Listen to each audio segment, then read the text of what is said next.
humains. Excellences, le M23, soutenu par les RDF, a commis des atteintes et des violations généralisées et systématiques dans le nord et le sud Kivu, visant à intimider et à contraindre la population civile pour renforcer ses rangs et imposer l'ordre et la sécurité. Le M23 a exécuté sommairement les civils, surtout des hommes, soupçonnés de collaborer avec les forces gouvernementales.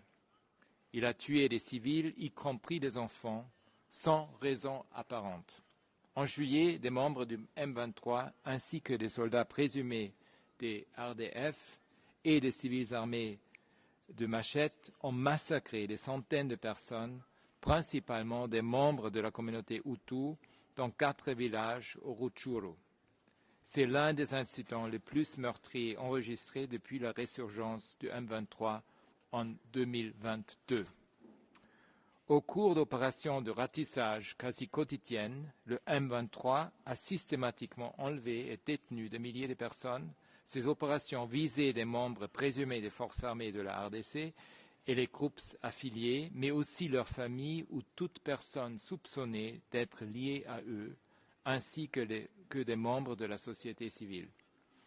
Mon équipe a aussi confirmé que le M23 a commis des actes de torture et de mauvais traitements, y compris des violences sexuelles contre les détenus.